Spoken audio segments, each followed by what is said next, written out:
اللہ کا جو خوف ہے اس کی فضیلت کیا ہے, یہ کیوں ضروری ہے, اور جن لوگوں میں اللہ کا خوف ہوتا ہے ان کا کیا مقام ہے. آپ صلی اللہ علیہ وسلم نے ایک حدیث میں بیان فرمایا کہ آخرت میں اللہ کے عرش کے سائے کے نیچے جو لوگ ہوں گے, 7 طرح کے لوگ ہیں, رائٹ, 7 کیٹیگریز ہیں.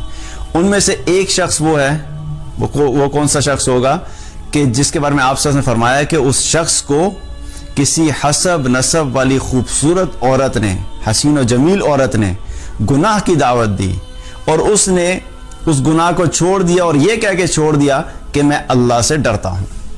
اللہ کے ڈر کی وجہ سے اس گناہ سے دور رہا. اس وجہ سے نہیں دور ہوا کہ پولیس نہ آ جائے, اس ڈر سے نہیں اس کو چھوڑ دیا کہ ماں باپ کو پتہ لگے کہ میرے ماں باپ کیا کہیں گے, اس وجہ سے نہیں چھوڑ دیا کہ میرے خاندان والوں کو پتہ لگے تو میری کیا عزت رہ جائے گی. اس وجہ سے اس گناہ کو چھوڑ دیا کہ میں اللہ سے ڈرتا ہوں. تو یہ اللہ کا خوف جو ہے ایسے شخص کو کہاں پہ پہنچائے گا؟ قیامت کے دن اللہ تعالیٰ ایسے شخص کو اپنے عرش کا سایہ نصیب کرے گا. کیا وجہ بنی؟ اللہ کا خوف.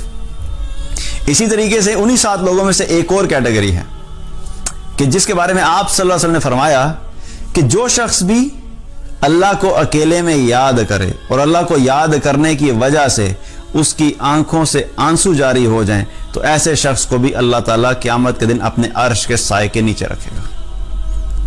کیا ہوا کہ اللہ کو یاد کیا, اللہ کے خوف کی وجہ سے, اللہ کی محبت کی وجہ سے, آخرت میں ڈر کی وجہ, آخرت میں ناکامی کے ڈر کی وجہ سے اس کی آنکھوں سے آنسو جاری ہو گئے, تو ایسے شخص کے بارے میں آپ صلی اللہ علیہ وسلم نے کیا فرمایا کہ وہ شخص بھی اللہ کے عرش کے سائے کے نیچے ہوگا.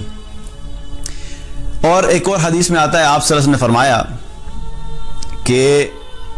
کہ اللہ سبحانہ تعالیٰ 2 طرح کی آنکھوں پہ اللہ تعالیٰ نے جہنم کو حرام کر دیا ہے. 2 طرح کی آنکھیں ہیں جن پہ اللہ تعالیٰ نے جہنم کو حرام کر دیا ہے. ایک وہ آنکھ جو اللہ کو یاد کر کے روئے, جس نے اللہ کو یاد کیا اور اس آنکھ سے آنسو بہہ گیا, ایسی آنکھ اللہ تعالیٰ نے ایسی آنکھ پہ جہنم کو حرام کیا ہے. اور دوسری وہ آنکھ ہے کہ جو ساری رات اللہ کے راستے میں پہرا دیتے ہوئے جو جاگی, وہ آنکھ جو ساری رات اللہ کے راستے میں پہرا دیتے ہوئے جاگی. یہ 2 طرح کی آنکھیں ہیں جس کے بارے میں آپ صلی اللہ علیہ وسلم نے فرمایا کہ ان پر اللہ تعالیٰ نے جہنم کو حرام کر دیا ہے, ان کو جہنم کی آگ چھو بھی نہیں سکتی. اور اسی طریقے سے ایک اور حدیث ہے, آپ صلی اللہ علیہ وسلم نے فرمایا, ترمذی کی روایت ہے, آپ صلی اللہ علیہ وسلم نے فرمایا کہ وہ شخص جو اللہ کو یاد کر کے رویا, ایسے شخص کا جہنم میں جانا ناممکن ہے, ایسے ہی جیسے کہ دودھ کا تھن میں واپس جانا ناممکن ہے. کہ ایسا شخص جس نے اللہ کو یاد کیا اور اللہ کو یاد کرنے کی وجہ سے رویا, اس شخص کا جہنم میں جانا ناممکن ہے, ایسے ہی جیسے کہ دودھ کا تھن میں واپس جانا ناممکن ہے. تو اللہ کو یاد کر کے جو رویا, اس کے بارے میں آپ صلی اللہ علیہ وسلم نے بہت سارے فضیلتیں بیان فرمائی, اور وہ اللہ کی رضا انشاءاللہ اس شخص کے لیے ہوگی جو اللہ کو یاد کر کے روتا ہے اور اللہ کی ڈر کی وجہ سے اپنی زندگی بسر کرتا ہے اور اللہ کی اطاعت میں اپنی زندگی بسر کرتا ہے. اور صحابہ میں یہ چیز بہت زیادہ تھی.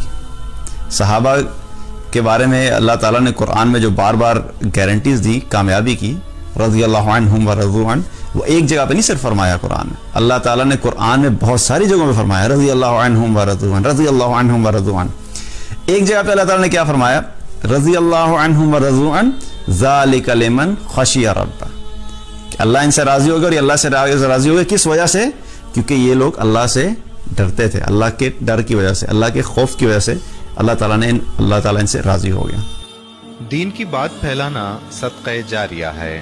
ثواب کی نیت سے ویڈیو کو شیئر ضرور کیجیے. جزاک اللہ.